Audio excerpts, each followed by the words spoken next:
Mas. Kok agak dangdut ya kalau kamu nyanyiin ya? Sorry, ya udah. Emang aku males. Oke, kita langsung menuju ke dalam traffic dan ternyata mereka langsung out of nowhere. Langsung nge-ban terhadap Nathan. Karena mereka...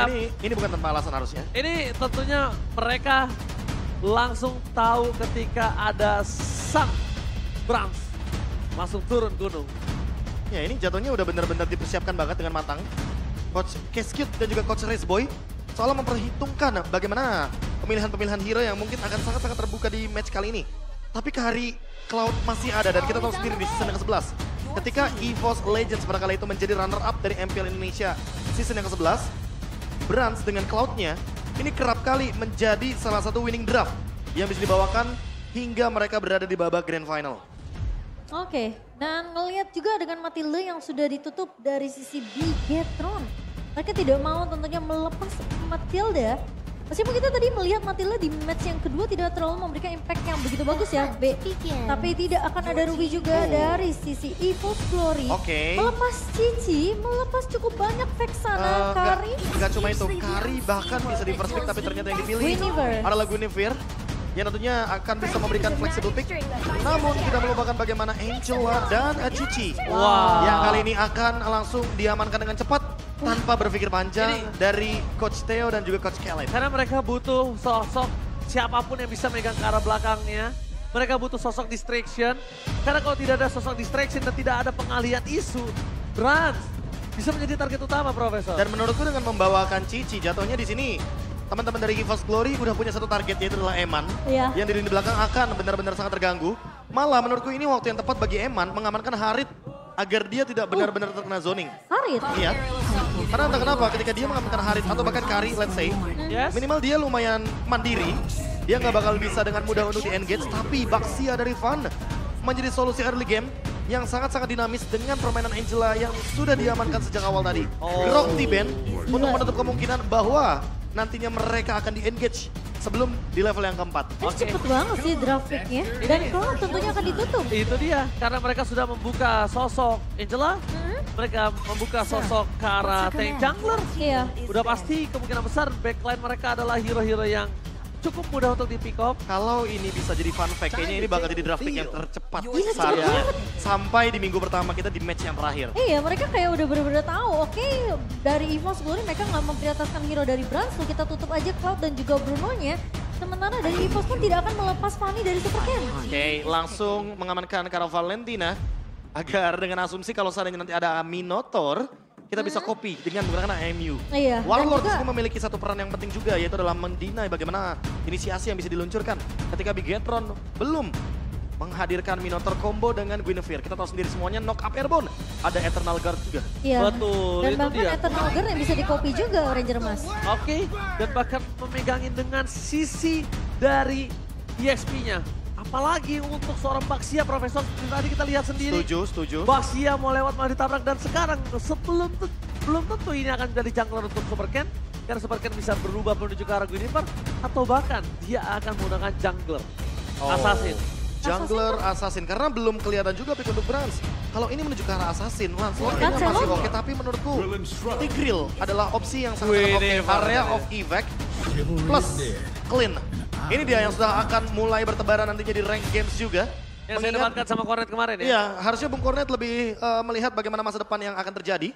Karena dengan hal seperti ini, tentunya Clean di early game tidak akan kalah match up melawan Kari. Malah, aku melihatnya permainan front to back-nya tinggal kita lihat dari segi emblemnya dulu.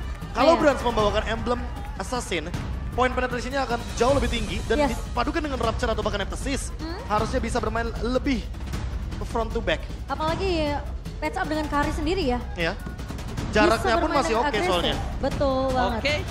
Tapi ingat, ini ada cukup banyak poin yang bisa diamankan oleh Bigetron Alpha dari draft pick kali ini. Iya, karena sisi powernya lebih banyak. Yes, mereka sangat kuat sisi power, konsisten, mid to the late game mereka akan sangat kuat. Dan bahkan Profesor, ada satu lagi yang tidak ada di indeks ini. Historical match mereka juga sangat kuat. Iya. Distraction terlalu banyak dan kita bakal lihat siapa yang lebih berani untuk melakukan gerakan proaktif di 2 menit awal. Baxia kah? Atau Guinevere? Oke, untuk di last match for today, MPL Arena, mana tepuk tangannya? Menuju ke dalam lane of down game yang pertama. EVOS Glory, mereka butuh poin kemenangan di match ini Profesor. Kalau enggak, mereka akan semakin tenggelam di posisi klasemen. Ya. Sementara dari Bigetron mereka cukup aman dengan kemenangan 2-0 kemarin. Tapi apakah benar-benar cukup aman melihat bagaimana potensi mereka yang belum mendapatkan game lose sama sekali. Apalagi melihat potensi early game dari Warlord yang berani banget melakukan poke damage karena dia punya Fun Strong di belakangnya. Dan kali ini, Superman move. Bigetron ingin bermain lebih galak di early game. Tapi lihat di sana first blood. Super Cat. Dengan sangat sigap permainan dengan agresivitas yang sangat tinggi diberikan. Ternyata permainan move yang cukup merugikan EVOS Glory didapatkan.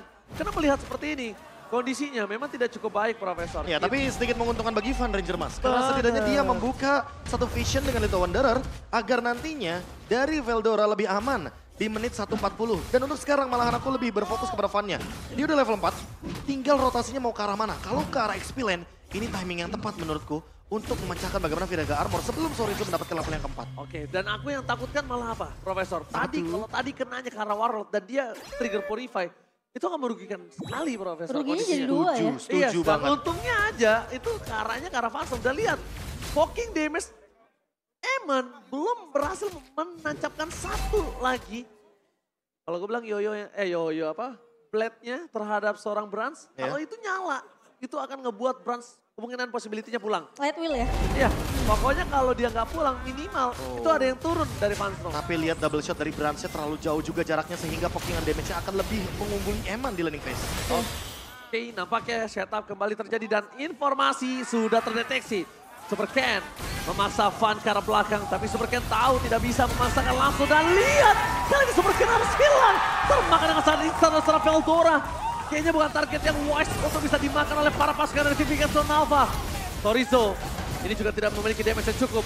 Langsung tadi dan implosion drop kayak kali ini Moreno masih bisa menyelamatkan Turtle. Lihat kombinasi antara EXP laner, roamer dan mid laner yang bukan hanya mendelay tapi juga hampir saja membuat EVOS Glory rugi bantar. Wah, hampir tapi Moreno berhasil untuk mendapatkan turtle pertama untuk Bigetron Alpha, Profesor KB. Dan itu setup yang aku tadi maksud di match yang kedua Momochan. Bagaimana para mid laner lebih mampu untuk nge-follow up apa yang dilakukan para XP lanernya. Dan gak cuma itu, komunikasi dari 3 versus 4-nya ini loh. Wah, Brans bawa assassin, Profesor. Dan itu dia yang terjawab sekarang, apalagi dengan fatal, critical damage yang akan lebih tinggi. Namun Tenacity sedikit holding, karena dia tidak mau kalah juga atas Eman yang membawakan Emblem Fighter. Ya, at least dia masih bisa ada sedikit defensif ya. Ya, survivability-nya juga nggak Survivability. kalah banget. Dan kalau kita lihat juga, dari segi talent prediction, cukup banyaknya Ya. akan menuju kepada Bigetron Alpha. Namun seperti biasa, Mirko Mirkers! dengan satu hal yang sangat-sangat berbahaya bagi EVOS kalau boleh Dan jujur. kalau EVOS fans melihat ada Mirko dengan logo tim EVOS yang dipilih itu agak cukup berat. Harus ketar-ketir ya. Yes, tapi lihat Angela udah mulai merasuki tubuh sosok seorang Van. Trigger yang dilakukan dan tidak ada team fight ini yang diuntungkan sekali Bigetron Alpha, Profesor. Gak cuma itu, bahkan kalau kita lihat dari Van-nya, dia udah nggak bakal di-engage lagi sama Super Ken. Super Ken udah tahu kalau seandainya nanti Van bakal benar-benar di-backup oleh Van Strong. Sehingga combo Van Strong kali ini membuat Super Ken kayaknya lebih ragu untuk melakukan spatial migration untuk kedua kalinya. Setelah tadi dia di-engage di area jungle dari EVOS Glory. Harusnya ada trauma. Itu ada agak cukup jadi pertanyaan sih. Trauma karena mungkin gini, ekspektasi dari Super Ken tadi adalah dia berhasil mendapatkan 1 poin. Tapi di situ kondisinya Super Ken nggak punya badan juga. Iya. Dan Betul. semuanya fokus ke arah Super Ken. Dan durability yang cukup rendah untuk seorang Guinevere. Head to head dengan seorang Baxia, dia udah pasti dia kalah dari segi role-nya aja udah berbeda. Tapi Eman mengamankan Corrosion Sight yang menandakan kalau dia akan lebih berani untuk bermain front to back. Dia tidak mau kalah damage dengan Brans.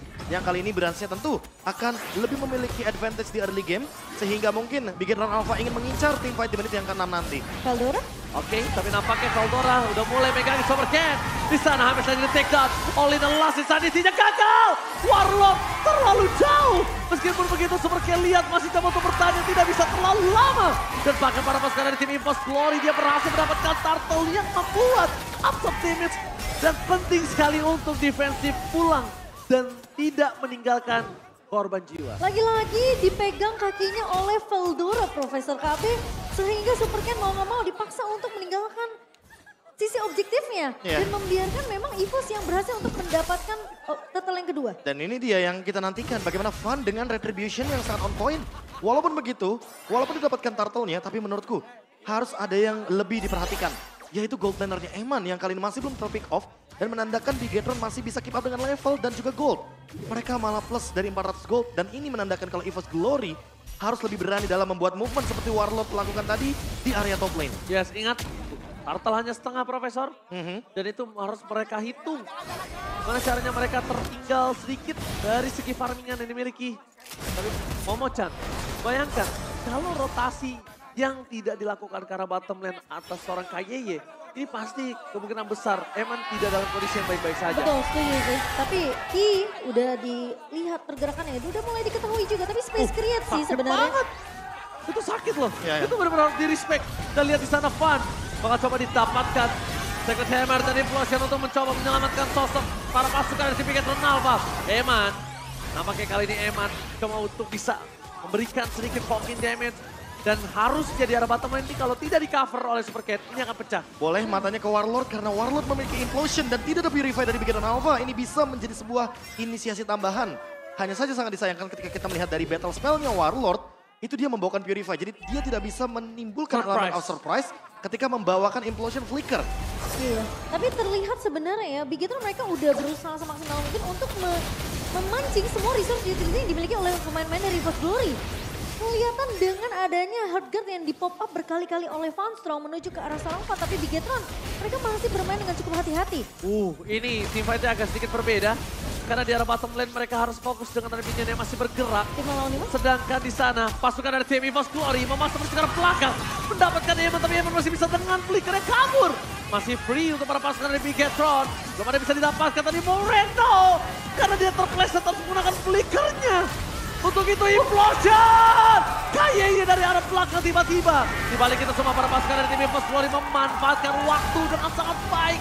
Fun, the retribution of Fun tidak dikontes karena waktu yang diberikan di saat teamfight tadi itu cukup, Momo-chan. Wah, sayangnya tidak ada follow up damage dari pemain-pemain Bigetron Profesor KB. Ya. Udah nyemplusin mengenai ke arah 3 pemain. Dan dengan adanya turtle yang dimenangkan match up-nya oleh EVOS Glory, menandakan bahwa level mereka akan lebih advance. Kali ini tentunya early game dipegang penuh oleh teman-teman dari EVOS Glory dengan level. Hanya saja dari segi emblemnya yang tadi udah sempat dimanfaatkan dengan fatal, sepertinya Brans masih membutuhkan Berserker's Fury sebelum nantinya dia bisa bermain lebih front to back lagi. Ki tadi udah kelihatan terkena heptasis, hampir 1 bar HP, 1 pixel HP hilang begitu saja. Itu key. Itu Ki, Itu Ki. bukan backlanernya. Bukan Tentu damage dealer mau ya. nggak mau Eman dengan item seperti Corrosion Sight harus lebih memperhatikan lagi posisinya atau menyediakan lagi item-item defense yang jauh lebih mumpuni seperti Wind of Nature salah satunya. Atau sebenarnya dia akan bermain menuju ke arah Thunderbelt untuk memberikan efek slow terhadap Fun yang tidak memiliki efek dash ketika tidak ada Baxi Shield United. Apa memang targeting dari Bigetron ini yang emang mereka bakal bermain secara objektif terlebih dahulu nih untuk di arah early sampai mid game ya? Ya, tapi kalau saat ini yang aku lihat untuk permainan targeting mereka, ini Super Ken nggak boleh muncul di map pertama. Mereka harus pancing dengan adanya Eman di sana dan Ki harus siap standby karena tabrakan seperti ini yang akan terjadi. Dan ketika mereka tidak ada yang tahu keberadaan Super Ken, momen Super Ken untuk menangkap Brans itu sangatlah penting.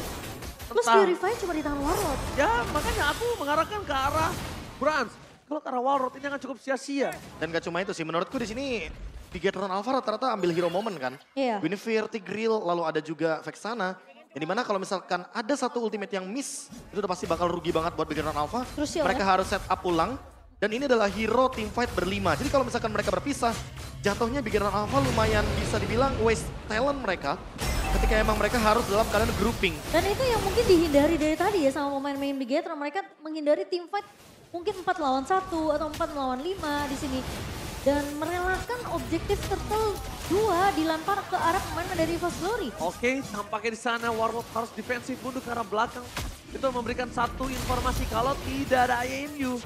Dan yang mungkin jangan sampai dilupakan oleh Bigetron Alpha adalah Momo-chan. The power of retribution dari Fun. Itu nggak boleh dilupakan. Itu dia. Salah satu hal yang membuat tentunya EVOS Glory atau mungkin Fun sendiri cukup percaya diri dalam melakukan kontes di area objektif lotnya dan dipaksa untuk dilakukan reset kali ini. Karena posisinya 4 melawan 5 ini possible banget untuk EVOS Glory. Iya, dan bahkan bisa melakukan split push bagi EVOS Glory karena Itu mereka dia. membawakan Angela. Sehingga bawa presence globalnya sangat-sangat mudah. Implosion menuju ke arah sosok seorang oh my god. Langsung ada Hardcat menyelamatkan Veldora. Tapi di belakang sana kayak hilang. Eternal Cup sedikit terlambat karena berhit dari seorang Brans. Memporak-porandakan Sorizo. Bahkan 3 orang hilang. Para pasukan dari tim EVOS Glory mereka kali ini mendapatkan keuntungan dan looking for wipeout. Veldora mendapatkan Super Ken wipeout plus Lord.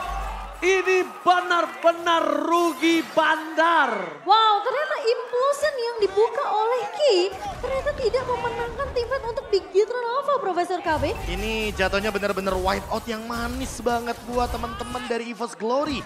Langsung muncul tiba-tiba 3000 gold difference. Dan tentunya dengan hal seperti ini, Van makin lebih percaya diri untuk melakukan kontes retribution di Lord yang selanjutnya. Yes, ditambah lagi sekarang mereka menargetkan ke arah Veldora masih dengan hal yang sama. Itu kayaknya menurut aku nggak wise. Veldora lihat betapa kuatnya dia.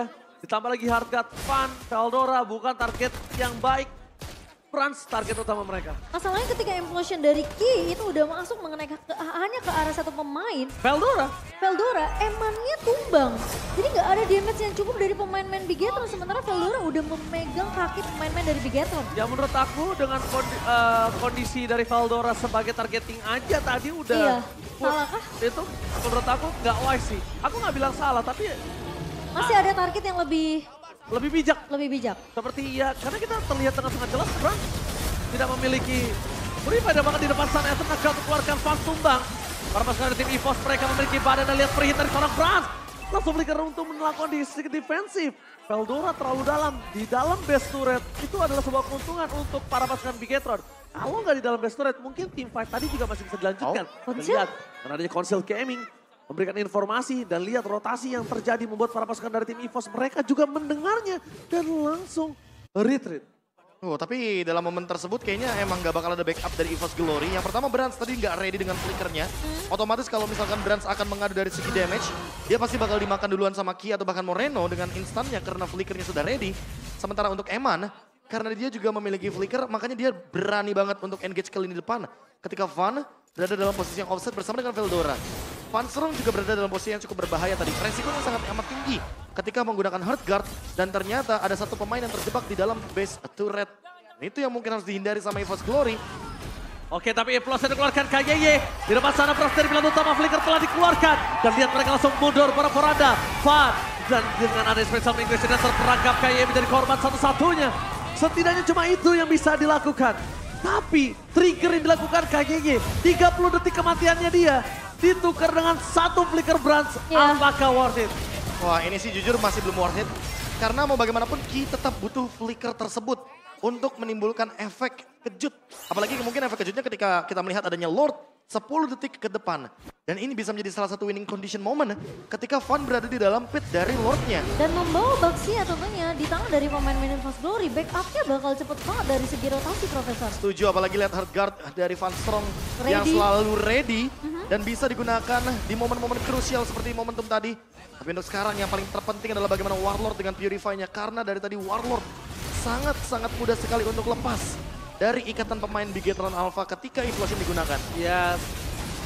Sorizo udah mulai harus pegangin sih. Super Ken gak boleh masuk terlalu dalam. Special migration ke arah belakang itu bukan sebuah pilihan utama. Dan Eternal mendapatkan satu momentum. Dan Super Ken cuma bisa melihat Lord yang diambil. Van! Tumbang dan bahkan di sini berhasil mendapatkan Lord. Para pasukan dari tim EVOS Glory memaksa tim fight kembali dan Eman terperangkap. One last hit dari seorang Brans masih dihindari dengan adanya flicker. Lihat, Super Ken gak boleh ngebuka badan. Dan ini adalah keuntungan sekali untuk Brans. Lihat, dia tahu dia gak target utama. Dia tinggal burst down. Lihat proyektil seluruh pelurunya masuk ke arah belakang.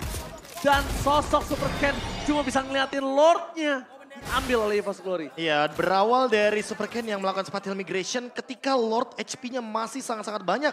Dan hal tersebut menjadi salah satu kendala ketika teman-teman dari Bigetron Alpha tidak mampu untuk mengadu contested retribution. Padahal Ki tiba-tiba mendapatkan Van di dalam pit dari Lordnya. Dan itu yang mungkin dituju. Itu yang udah dibahas juga sama Ranger Emas. Van dari posisi Super Ken ini gak boleh terlalu kelihatan muncul Nggak terlebih boleh. dahulu. Dan Van gak boleh terlalu dalam juga di Itu dalam area dia. dari pit Lordnya. Karena itu adalah tempat yang paling berbahaya bagi Baxia ketika melakukan contest distribution. Apalagi melawan Tigreal tentunya yang butuh momentum dengan area of effect, dengan implosionnya. Namun ternyata Bigetron mereka belum bisa untuk mendapatkan lot tersebut meskipun akhirnya berhasil di-clear dengan cukup cepat. Malah menurutku ini jadi momentum yang tepat. Winning condition dari EVOS Glory adalah mempertahankan Brans dengan flickernya. Ketika Brans terpaksa menggunakan flicker, mungkin itu bisa menjadi momentum yang tepat. Sehingga Spatial Migration yang tadi di Lord mungkin bisa dialihfungsikan untuk Brans. Secara tidak langsung ketika Brans terpaksa untuk menggunakan flicker, Ki akan full senyum di sana. Ya, itu dia. Kembali lagi seperti yang aku sudah sempat sounding, kalau misalnya targeting mereka udah harus diganti. Bahkan kalau mereka membutuhkan sekalipun melakukan flanking, it's okay, no problem. Tapi kalau misalnya mereka udah flanking, udah targetingnya udah tepat karena Brans, tapi following up-nya sedikit terlambat, itu juga cukup merugikan. Nah tapi ini juga mungkin bisa menjadi winning condition bagi EVOS Glory. Menabrak ke arah Sorizo. Biarkan Sorizo-nya pecah dari Viraga Armor. Sehingga dia tidak bisa mengendalikan bagaimana setup dari Lord. Karena export di area Lord sangat-sangat kuat sekali dan sangat mudah sekali untuk memainkan Viraga Armornya dengan passive stack yang begitu banyak. Ya, tapi cukup dewasa juga ya untuk Warlord sendiri karena ketika tadi team fight yang kita lihat di area Lordnya 2 jungler hilang, Warlord sebenarnya punya chance yang besar untuk ngejar ke arah pemain-pemain Bigetron yang masih survive. Kalau kita sedikit melihat replay presented by Samsung Galaxy, ini posisi dari Super Ken memang dipegangin terus-terusan sama Veldora. Ketika Van-nya tumbang memang tidak ada power retribution, sama halnya dengan Bigetron, tapi lihat. Ketika ada seorang Sorizo yang gak punya Viraga Armor yang masih bisa dikejar sama Warlord, ternyata Warlord gak melakukan hal tersebut.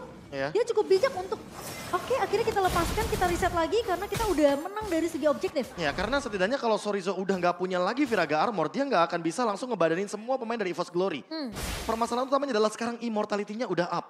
Sehingga mau nggak mau Sorizo harus dihentikan Dipecahkan sebelum dulu. nantinya ada Lord yang selanjutnya. Tapi lagi dan lagi Bigetron Alpha punya power spike yang sangat mengerikan di late game. Karena ini dia power dari export ketika sudah mendekati momentum 6 item. Dan satu lagi, kita melihat Eman dengan item fullnya. Dia udah punya 13.000 gold. Di sini akan cukup berat juga untuk para pasukan dari tim EVOS menahan Van contohnya. Dia akan berada di arah frontlaner. Bahkan Veldora dengan Vengeance sekalipun, itu juga akan cukup sulit. Sekarang kondisi yang sudah terlihat, Super Ken kembali lagi membuka posisinya. Ini bukan hal yang baik karena mereka nggak bisa di-all-in. Lihat, Super Ken langsung coba di-targeting. Sedangkan para pasukan dari tim EVOS, mereka tinggal mengadu di depan sana. Dan Super Ken Sakaratul Maut dengan ada Implos yang mencoba untuk mendapatkan sosok dari seorang Warlord. Para pasukan dari tim EVOS, Van yang Sakaratul Maut bahkan Van dipegangin kakinya oleh sosok seorang Sorizo. Meskipun begitu, Super Ken gagal mendapatkan special migration terhadap Van dan juga Brans. Mereka akhirnya harus mundur. Dua tim fighter pecah, sama-sama mendapatkan keuntungan dari masing-masing. Ada yang immortalnya pecah, ada yang spell flickernya juga berhasil didapatkan. Tapi ini kayak hanya untuk memancing aja Van Strong dengan hard guard-nya. Dan setelah itu mereka disengage. Tapi ingat cooldown dari Angela cukup cepat di late game seperti ini. Iya, dan fokusnya benar-benar terpecah jadi dua Profesor KB. Yang satu, memang Veldora akan lebih berfokus untuk menumbangkan Eman terlebih dahulu. Sementara Super Ken di sini harus memecahkan tentunya Van di area depannya karena lagi-lagi power of retribution dari seorang Van perlu diwaspadai oleh pemain-pemain Bigetron. Oke, mereka udah melakukan setup kembali. Di depan sana Van telah membuka badan karena dia berani ada hard dan implosion. Berhasil mendapatkan satu buah poin tapi Brans masih free hit. Veldora tumbang, Warlord akan menjadi korban kedua. Dan para pasukan dari tim EVOS mereka harus mundur mendadak. Dan Brans kali ini terlalu sakit. Cover yang baik terhadap seorang Brans. Tapi nampaknya tidak bisa menyelamatkan seorang Warlord. The best thing yang bisa dilakukan oleh seorang Sorizo. Mengejar dimanapun Fastron berada. Flicker sekalipun nampaknya tidak terlalu berarti. Dan Flicker tertrigger. Ini kesempatan untuk Bigetron mendapatkan Lord, Profesor. 5 melawan 3, kuantitas yang cukup merugikan bagi EVOS Glory. Hanya tersisa Van di sana dengan satu hard guard yang mungkin masih ingin ditahan oleh Van Strong. Dan cooldown saat ini apakah sempat untuk nantinya Van bisa mencuri satu buah Lord yang cukup penting. Apalagi sudah ada Queen's Wings dan 20.000 darah tersisa. Lord sepertinya akan didapatkan dengan cuma-cuma bagi Bigetron Alpha. Lord Evolve Momo-chan. Wow. Setelah mereka melakukan defense yang cukup lama dan bahkan langsung up menuju ke area top lane. Itu kesabaran yang benar-benar membuahkan hasil sih untuk pemain-pemain dari Bigetron. Dari awal mereka coba untuk paksa hard guard dibuka terlebih dahulu dari seorang Van Strong. Dan ketika team fight yang kedua dibuka, ternyata posisi dari Super Ken lebih siap dengan Violet Requiem-nya. Dan menurutku ini akan menjadi berbahaya karena Eman ready dengan flickernya. Memecahkan Brans, immortality dari yes. Veldora. Kalau Brans dalam keadaan winning condition, dia sangat mudah untuk melakukan deliver damage. Tapi lose condition, Brans harus menjaga posisi jangan sampai dia tertarik dengan implosion. Yes, satu itu. Dan yang kedua, Super Ken nggak boleh kelihatan. Dan Brans harus hilang dulu dari map. Implosion kembali dikeluarkan depan. Wabaka mencabra. Brans hilang. Isa pick up. Fire double kill. Looking for triple kill. Tapi fokus ke arah PS yang berbounce ke arah tim EVOS. Mereka nggak bisa mempertahankan base mereka. Karena Sorizo menghujam semua. Looking for Mania. Apakah akan ada Mania dari seorang Eman? Karena kita bakal melihat Mania. Looking for Savage. Apakah Savage pertama di FPL kali ini, season 13 dibuka